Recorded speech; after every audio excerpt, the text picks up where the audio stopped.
Hello दोस्तों, welcome back to our channel. तो जैसा कि हमने पिछले एपिसोड में देखा था, युवा हॉट स्प्रिंग वाटर को पीने के बाद रेड हार्ट ब्रोकन फ्लावर को लेने में कामयाब हो गया था। लेकिन उस हॉट स्प्रिंग वाटर ने युवा की हालत बहुत ही ज्यादा खराब कर दी थी और उस रेड हार्ट ब्रोकन फ्लावर के चलते वुडोंग को तो होश आ चुका था, लेकिन युवा की हालत तो और भी ज्यादा खराब हो चुकी थी। इवन हीलिंग मास्टर्स भी उसे हील तक नहीं कर पाए थे। पर वुडोंग युवा की ऐसी हालत का जिम्मेदार खुद को समझ लेती है, इसलिए वो खुद को युवा की वाइफ मानते हुए युवा के साथ खुद को भी उसी कमरे के अंदर ही बंद कर लेती है और यहीं से नेक्स्ट एपिसोड की शुरुआत होती है। तो इस एपिसोड की शुरुआत में भी हमें युवा के रूम का ही सीन दिखाया जाता है, जहां वुडोंग अभी तक भी युवा के ठीक होने का राह देख रहे थे और वुडोंग की तरह युवा के बाकी सभी दोस्तों को भी उसकी काफी ज्यादा चिंता हो रही थी। और तभी अचानक की जेंगशी वहाँ पे उदास होते हुए अपने बाकी साथियों से कहता है कि सोल कॉन्टिनेंट फाइटिंग कंपटीशन भी अब बहुत ज्यादा नजदीक आ चुका है, पता नहीं युवा टाइम पे ठीक हो भी पाएगा या नहीं। जेंगशी की ये बात सुनकर तो हम देखते हैं कि ब्रदर बीबी और भी ज्यादा परेशान हो जाते हैं और अचानक ही उन्हें वहाँ पे हीलिंग मास्टर की कई बातें याद आती हैं, जहाँ हीलिंग मास्टर ने मिस्टर बीबी को बताया था कि तुम टैंक सेक्ट में से सबसे ज्यादा बड़े हो, इसलिए ये बात मैं सिर्फ तुम्हें ही बता रहा हूँ। मुझे माफ कर देना, लेकिन मैं तुम्हारे टैंक सेक्ट को कोई भी झूठी उम्मीद नहीं देना चाहता। पहली बात तो यह है कि उस लड़के युवा को उठने में काफी ज्यादा समय लगने वाला है, पर अगर वो दोबारा उठ भी जाता है तो अब वो पूरी तरह से एक बेकार पर्सन बन चुका है। और ये सब याद करके तो हम देखते हैं कि मिस्टर बीबी की आंखों में तो आंसू आ चुके थे। इवन से मिस्टर बीबी की ही तरह खुद एल्डर जॉन भी काफी ज्यादा परेशान और उदास दिखाई दे रहे थे। उन्हें भी युवा से काफी ज्यादा लगाव था, क्योंकि युवा ने इतनी कम एज में ही शेरक अकेडमी के लिए इतना कुछ कर दिया था कि शेरक अकेडमी युवा के इन एहसानों का कर्ज कभी भी नहीं चुका सकती थी। इसी बीच वो हीलिंग मास्टर भी एल्डर जॉन के पास आ जाता है, जिसे देखकर एल्डर जॉन वहाँ पे अपनी वाइन को नीचे पानी में गिराते हुए कहते हैं कि 3 दिन से भी ज्यादा का समय गुजर चुका है, लेकिन युवा को अभी तक भी होश नहीं आया। एल्डर जॉन की ये बात सुनकर हम देखते हैं कि हीलिंग मास्टर भी उनके कंधे के ऊपर हाथ रखते हुए उन्हें तसल्ली देने की कोशिश करते हैं। और इसी तरह देखते ही देखते वहाँ पे तीसरा दिन भी गुजर चुका था, जिसके बाद हमें अगले दिन की सुबह का सीन दिखाया जाता है, जहाँ वुडोंग अभी तक भी युवा के कमरे में मौजूद थी और वो सुबह सुबह उठते हुए रूम की खिड़कियों को खोल देती है। पर युवा के अंदर उसे अभी तक भी कोई हलचल देखने को नहीं मिली थी और ये बात बेचारी वुडोंग को वहाँ पे और भी ज्यादा परेशान कर रहे थे। इवन हम देखते हैं कि एक बार फिर से उसकी आंखों से आंसू भी छलकने लगे थे। पर जैसे ही सूरज की किरणें वहाँ पे युवा की बॉडी के ऊपर पड़ती हैं, तो हम देखते हैं कि धीरे धीरे युवा की बॉडी में हलचल होने लगी थी और अचानक ही वो वहाँ पे बोलते हुए सबसे पहले वुडोंग का ही नाम लेता है। और अपना नाम सुनते ही वुडोंग वहाँ पे एक भी पल गवाए बगैर भागते हुए सीधा वहाँ पे युवा के पास पहुंच चुके थे और जल्दी से युवा का हाथ पकड़ते हुए उससे वहाँ पे अपनी आंखें खोलने के लिए कहती है, जहाँ उसकी बात मानते हुए युवा भी धीरे धीरे अपनी आंखें खोल लेता है। और वुडोंग को दोबारा होश में देखकर युवा काफी ज्यादा खुश हो गया था।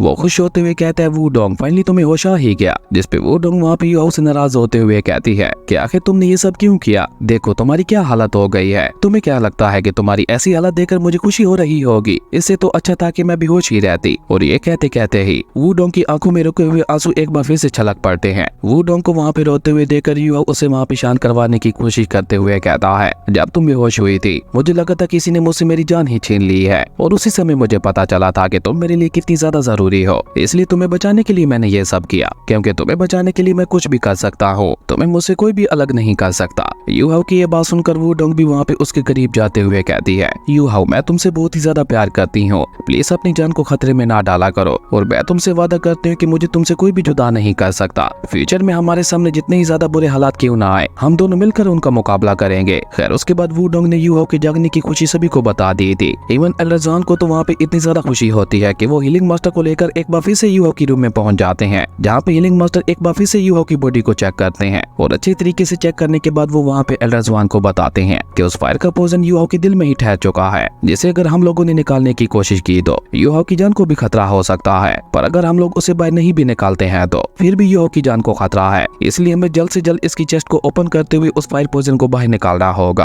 अब चेस्ट को ओपन करने वाली बात सुनकर तो हम देखते हैं कि वहाँ पे वुडोंग के साथ साथ युहाओ के बाकी सभी साथियों को भी एक बहुत बड़ा झटका लगता है। हालांकि वुडोंग तो इसकी इजाजत नहीं देना चाहते थे, लेकिन युहाओ उसे वहाँ पे समझाते हुए कहता है, तुम फिक्र मत करो, मुझे कुछ भी नहीं होगा और ऊपर से मुझे मास्टर जुआंग की मेडिकल स्किल्स के ऊपर भी पूरा यकीन है, वो मुझे कुछ भी नहीं होने देंगे। युहाओ की ये बात सुनकर वुडोंग इसके लिए मान तो जाती है, लेकिन वो एक शर्त भी रख देती है कि इस दौरान वो भी युहाओ के साथ ही रहेगी। खैर वुडोंग की इजाजत के बाद मास्टर जुआंग ने युहाओ का इलाज शुरू कर दिया था, जहाँ रूम के बाहर हम देखते हैं कि युहाओ के सभी दोस्त चिंता के मारे वहाँ पे इधर उधर टहल रहे थे, पर उनकी टेंशन थी कि वहाँ पे कम होने का नाम ही नहीं ले रहे थे। जबकि वहीं दूसरी तरफ हम देखते हैं कि रूम के अंदर मास्टर जुआंग अपनी हीलिंग पावर का इस्तेमाल करते हुए युवाओं को स्ट्रॉन्ग बना रहे थे। और जब युवाओं को लगता है कि वो दौड़ सहने के लिए तैयार है तो वो मास्टर जुआंग को आगे बढ़ने के लिए बोल देता है, जिसपे मास्टर जुआंग भी इशारे से हाँ में अपना सर हिलाते हैं, जो देखकर युवाओं जल्दी से वहाँ पे अपनी आइस पावर को समन करते हुए अपनी फिंगर के ऊपर ही आइस का एक डैगर बना देता है और उसे सीधा वहाँ पे अपने चेस्ट के अंदर ही घुसा दिया था, जिसके चलते हम देखते हैं कि युवाओं के मुंह से एक चीख भी निकल जाती है, जो कि बेचारी वुडोंग को परेशान करने के लिए काफी थी। लेकिन अब युवा वहाँ पे इतना क्लोज आने के बाद हार नहीं मान सकता था, इसलिए वो जल्दी से अपनी आइस एक्सट्रीम पावर को अपनी बॉडी के अंदर फैलाना शुरू कर देता है, क्योंकि उस फायर पॉइजन का इलाज सिर्फ आइस से ही किया जा सकता था। लेकिन जैसे जैसे युवा वहाँ पे अपनी आइस एक्सट्रीम की पावर को अपनी बॉडी के अंदर डाल रहा था तो वैसे वैसे ही हम देखते हैं कि उसकी बॉडी वहाँ पे बर्फ में फ्रीज होने लगी थी और उसी के साथ साथ युवा को वहाँ पे अपनी बॉडी के अंदर बहुत ज्यादा पेन भी होने लगा था। लेकिन इस दौरान हम देखते हैं कि मास्टर जुआंग भी अपनी हीलिंग पावर का इस्तेमाल करते हुए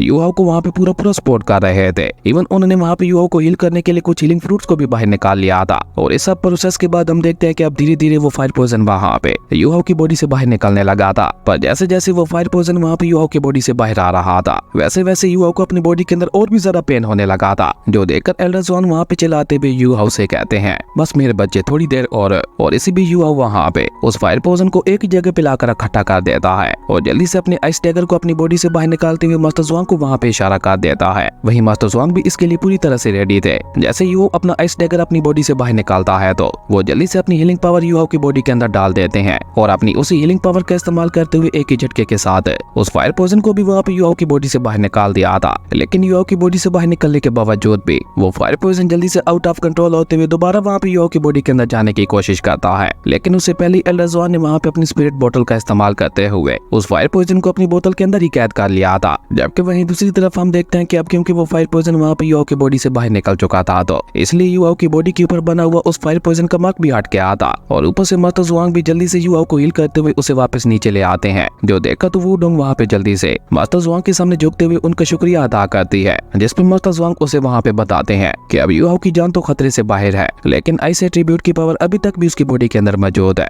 जिसके चलते युवाओं का कल्टीवेशन लेवल थर्ड सोर्डिंग पे सप्रेस होकर रह जाएगा। अब मास्टर जुआंग की ये बात सुनकर एल्डर जुआंग भी वहाँ पे आगे आते हुए यू हाउस से कहते हैं, you house all continent fighting competition को तुम मिस्टर बीबी और बाकी सभी के ऊपर छोड़ दो, तुम बस अपनी रेस्ट के ऊपर ध्यान दो। लेकिन एल्डर जुआंग की ये बात सुनकर हम देखते हैं कि यू हाउ को वहाँ पे मिस्टर बीबी और टेंग या की याद आती है, कैसे वो दोनों टैंक सेट को अपने पाँव पे खड़ा करने के लिए मेहनत किया करते थे और आज जब वो टैंक सेट को मशहूर करने के करीब आ चुके थे तो यू हाउ यहाँ से पीछे नहीं हट सकता था और ऊपर से उस ऑल कॉन्टिनेंट फाइटिंग कॉम्पिटिशन को जीतते हुए उसे अपनी टीचर टेंग या को भी तो पैगाम देना था कि उनका टैंक सेट अब दोबारा अपने कदमों पे खड़ा हो चुका है और सिर्फ खड़ा ही नहीं हुआ बल्कि सोल कॉन्टिनेंट फाइटिंग कंपटीशन भी जीत चुका है। इसलिए युवा वहाँ पे उन सभी से कहता है कि आप फिक्र मत कीजिए, मैं बिल्कुल ठीक हूँ और मैं उस कंपटीशन के अंदर हिस्सा भी लूंगा। युवा की ये बात सुनकर वुडोंग वहाँ पे उससे सवाल करते हुए पूछते हैं कि तुम वाकई ऐसा कर पाओगे, जिसपे युवा उसे वहाँ पे जवाब देते हुए बताता है कि हेवन एंड अर्थ की पावर मेरी बॉडी के लेफ्ट हिस्से में जमा हो चुकी है, जिसका इस्तेमाल करते हुए मैं अपनी पावर को जब चाहे बढ़ा सकता हूँ और इसका इस्तेमाल मैं कंपटीशन के अंदर ही करूंगा। युवा की ये बात सुनकर एल्डर जुआंग उसे वहाँ पे रोकते हुए कहता है, नहीं तुम ऐसा नहीं कर सकते, अगर तुमने गलती से भी ऐसा किया तो तुम्हारी बॉडी की लेफ्ट साइड पूरी तरह से बेकार हो जाएगी। एल्डर जुआंग की ये बात सुनकर हम देखते हैं कि युवा उन्हें वहाँ पे तसल्ली देते हुए कहता है कि आप चिंता मत कीजिए, मुझे पूरा यकीन है कि मुझे कुछ भी नहीं होगा। वहीं युवा की ये बात सुनकर वुडोंग वहाँ पे अपनी स्पिरिचुअल पावर भी युवा की बॉडी के लेफ्ट वाले हिस्से के अंदर डालते हुए उससे कहती है, अब जब तुमने अपना मन बना ही लिया है तो मैं तुमसे वादा करती हूँ कि मैं भी तुम्हारे साथ रहूंगी और तुम्हारे इस फैसले में तुम्हें पूरा सपोर्ट भी करूंगी। अब ये देखकर तो एल्डर जुआंग के पास भी कुछ कहने के लिए नहीं बचा था, इसलिए वो भी वहाँ पे खामोश हो जाते हैं। लेकिन वो वहाँ से जाते हुए यू हाउस से कहते हैं, तुम्हारे अंदर आइस एक्सट्रीम की पावर है, जिसका इस्तेमाल करते हुए तुम 6 महीने के अंदर अंदर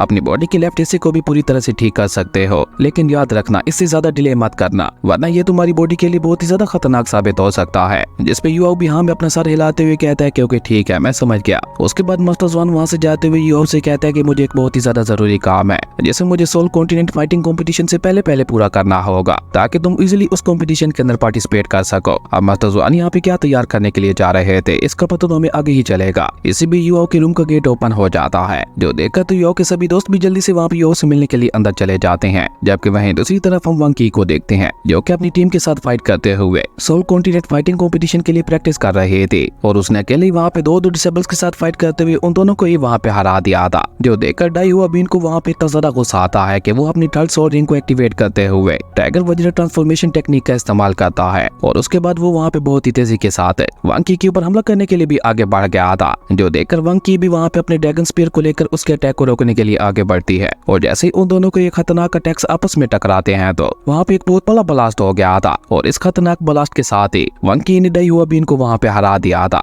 जिसके बाद वंकी वहाँ पे गुस्से से अपनी पूरी टीम को वहाँ पे एक साथ आगे बढ़ने के लिए कहती है, जो देखकर उसकी टीम भी जल्दी से आगे बढ़ते हुए उसे वहाँ पे चारों तरफ से घेर लेती है। पर वंकी ने उन सभी के ऊपर भी अटैक करते हुए उन सभी को भी वहाँ पे एक ही झटके में हरा दिया था, जो देखकर जहाँ एक तरफ डाई हुआ बीन को बहुत ही ज्यादा गुस्सा आ रहा था, तो वहीं डाई हुआ बीन की एक साथी वहाँ पे वंकी की तारीफ करते हुए कहती है, कैप्टन तू पिछले कुछ समय में बहुत ही ज्यादा हार्ड प्रैक्टिस करते हुए बहुत ज्यादा पावरफुल हो चुकी है, इवन अब तो हम सभी लोग मिलकर भी उसका मुकाबला नहीं कर पा रहे। वहीं वंकी अपनी टीम के ऊपर गुस्सा करते हुए कहती है, क्या तुम इस तरह से सोल फाइटिंग कंपटीशन के अंदर हिस्सा लोगे? इस तरह तो युवाओ तुम्हें यहाँ पे व्हील चेयर के ऊपर बैठे हुए अपने सिर्फ एक ही हाथ से हरा देगा। और ये कहकर वंकी वहाँ पे युवाओं को याद करते हुए अपने मन में कहती है, युवाओ मैं तुमसे वादा करती हूँ इस बार मैं तुम्हें सोल फाइटिंग कंपटीशन के अंदर हरा के रहूंगी। जबकि वहीं दूसरी तरफ हमें टैंक सेट का सीन दिखाया जाता है, जहाँ सबसे पहले मिस्टर बेबी अपने टैंक सेट का नया यूनिफॉर्म पहनते हुए बाहर आते हैं और अब यही यूनिफॉर्म उनके टैंक सेट की नई पहचान बनने वाला था। उसके बाद मिस्टर बीबी के बाकी सभी साथी भी एक एक करके मिस्टर बीबी के पास आने लगते हैं और सबसे आखिर में वुडोंग भी वहाँ पे युवाओं को व्हील चेयर के ऊपर बिठाए हुए बाहर आती है, जहाँ वो दोनों बहुत ही ज्यादा प्यारे लग रहे थे। जबकि वहीं दूसरी तरफ हम देखते हैं कि युवाओं की पूरी टीम ने वहाँ पे युवाओं को चारों तरफ से घेर लिया था, जो देखने से बिल्कुल ऐसा लग रहा था कि जैसे युवाओं ही उनकी टीम का कैप्टन है, जो देखकर युवाओं भी वहाँ पे अपनी टीम से कहता है, तुम लोग मुझे इस तरह से घेर कर क्या खड़े हुए हो? मैं तुम लोगों का कोई कैप्टन नहीं हूँ। जिस पे ज़ेंगशी उससे कहता है कि भले ही तुम हमारी टीम के कैप्टन नहीं हो, पर तुम हमारी टीम की रीढ़ की हड्डी हो। अगर तुम हमारी टीम में ना होते तो हम तो ये कंपटीशन शुरू होने से पहले ही हार जाते। ज़ेंगशी की ये बात सुनकर मिस्टर बीबी भी वहाँ पे उसकी हाँ में हाँ मिलाते हुए कहते हैं, ज़ेंगशी बिल्कुल ठीक कह रहा है। और उसके बाद वो सभी मिलकर वहाँ पे इसी तरह से आपस में बातें करते हुए डूबते हुए सूरज को देखने लगे थे और सोल कॉन्टिनेंट फाइटिंग कंपटीशन के लिए भी अपने टैंक सेट से रवाना हो जाते हैं, जहाँ टैंक सेट के बाकी सभी मेंबर्स उन्हें बेस्ट ऑफ लक कहते हुए बहुत ही अच्छी तरीके से अलविदा करते हैं। उसके बाद सीन चेंज होता है, हमें सन मून रॉयल एम्पायर का सीन दिखाया जाता है, जहाँ क्राउन प्रिंस अपने एक एल्डर से अपने पिता के बारे में पूछता है, जिसपे वो एल्डर क्राउन प्रिंस को जवाब देते हुए बताती है, योर मेजेस्टी पूरी तरह से कोमा में जा चुके हैं। जो सुनकर क्राउन प्रिंस वहाँ पे उससे सवाल करते हुए पूछता है कि मिलिट्री कैसा रिस्पॉन्स कर रही है, जिसपे वो लेडी एल्डर जवाब देते हुए कहती है, अभी तक तो सब कुछ शांति से ही हो रहा है, इवन मिंगडू डिस्ट्रिक्ट तो पूरी तरह से हमारे ही कंट्रोल में है और वहाँ से हमारी खिलाफ वाली मिलिट्री को भी हटा दिया गया है। पर आप फिक्र मत कीजिए, पूरे अंपायर की आधी से भी ज्यादा आर्मी हमारे हाथों में है। अब बस पूरी मिलिट्री का एक चौथाई ये सही बाकी है, अगर वो भी हमारे साथ मिल जाते हैं तो पूरा अंपायर हमारे हाथ में ही आ जाएगा। जिसपे क्राउन प्रिंस उस लेडी एल्डर से कहता है कि उस सब के बारे में तुम चिंता मत करो, एक बार जब मैं थ्रोन पे बैठ गया उसके बाद पूरा अंपायर ही हमारे हाथों में होगा। बाय द वे तुमने बहुत अच्छा काम किया है, एक बार मैं सिंहासन के ऊपर बैठ जाऊं उसके बाद मैं तुम्हें अपनी रानी बनाऊंगा और तुम मेरी पूरी आर्मी की नई मार्शल भी होगी। अब क्राउन प्रिंस की ये बात सुनकर हम देखते हैं कि वो लेडी एल्डर भी जल्दी से वहाँ पे क्राउन प्रिंस के सामने झुकते हुए उनका शुक्रिया अदा करती है, जिसपे क्राउन प्रिंस उससे कहता है कि यहाँ एक और बात है, सोल कॉन्टिनेंट कंपटीशन स्टार्ट हो चुका है, जिसमें शेरक एकेडमी के लोग भी जरूर आएंगे, पर एक बात का खास ध्यान रखना, चाहे कुछ भी हो जाए लेकिन अभी के लिए शेरक एकेडमी के लोगों के साथ पंगा मत लेना। उन्हें बिल्कुल ऐसा लगना चाहिए कि हम उनके दोस्त हैं। और हाँ, जाते समय मिस्टर जोंगली को भी मेरे पास भेज देना, मुझे उसके साथ कोई जरूरी काम है। क्राउन प्रिंस की ये बात सुनकर वो लेडी एल्डर वहाँ पे एक बार फिर से क्राउन प्रिंस को ग्रीट करते हुए चुपचाप वहाँ से निकल जाती है। जबकि वहीं अपने प्लान को याद करके ही क्राउन प्रिंस के फेस के ऊपर एक डेवल स्माइल आ चुकी थी, क्योंकि सब कुछ वहाँ पे उसके प्लान के अकॉर्डिंग ही चल रहा था। उसके बाद सीन चेंज होता है, हमें सन मून रॉयल एम्पायर की मिंगडू सिटी का सीन दिखाया जाता है, जो कि सन मून रॉयल एम्पायर की सबसे एडवांस सिटीज में से एक थी और मिस्टर बीबी भी अपनी टीम के साथ वहाँ पे पहुंच चुके थे, जहाँ मिंगडू सिटी को देखकर ही वो सभी लोग काफी ज्यादा इंप्रेस दिखाई दे रहे थे। जबकि ज़ेंगशी तो वहाँ पे उस सिटी को देखते हुए कहता है, कैसा लगता है कि हम लोग किसी रोबोटिक सिटी के अंदर आ चुके हैं, इसके मुकाबले में हमारी शेरक एकेडमी ज्यादा नेचुरल दिखाई देती है। पर अभी ज़ेंगशी वहाँ पे ये सब बोल ही रहा था कि तभी अचानक से एक रोबोट वहाँ पे उनके सामने आते हुए उनका स्वागत करता है और वो उनसे कहता है कि मैं सोल फाइटिंग कंपटीशन के लिए आने वाले सभी मेहमानों का स्वागत करता हूँ, आप सभी के रुकने का इंतजाम मिंगयू होटल में किया गया है, प्लीज मेरे पीछे आइए। और ये कहकर वो रोबोट उन सभी को लेकर मिंगयू होटल के अंदर आ गया था, जो कि बाहर के मुकाबले में अंदर देखने से और भी ज्यादा खूबसूरत और प्यारा था। और उस होटल के अंदर और भी काफी सारे क्लैन के और कंट्रीज के लोग आए हुए थे, जिन्हें देखते हुए मिस्टर बीबी कहते हैं कि मुझे लगता है कि बाकी सभी पार्टिसिपेंट्स ऑलरेडी यहाँ पे आ चुके हैं। जबकि ज़्याओ ज़्याओ तो वहाँ पे इस होटल की खूबसूरती को देखते हुए कहती है, ये कितना बड़ा और लग्जरियस होटल है, इसे पूरा एक्सप्लोर करने में तो वाकई बहुत ज्यादा मजा आने वाला है। जिसपे युवा वहाँ पे इधर उधर देखते हुए कहता है, हमारे कॉन्टिनेंट के आधे से ज्यादा सोल मास्टर तो यहाँ पे ही आए हुए हैं। तभी अचानक से मिस्टर बीबी वहाँ पे उन सभी को रोकते हुए कहते हैं, तुम सभी लोग यहीं पे रुक कर मेरा इंतजार करो, मैं हमारे रूम्स की कीज लेकर आता हूँ। जिसपे बाकी सभी भी हमें अपना सर हिलाते हैं और मिस्टर बीबी वहाँ पे आगे रिसेप्शन की तरफ बढ़ जाते हैं।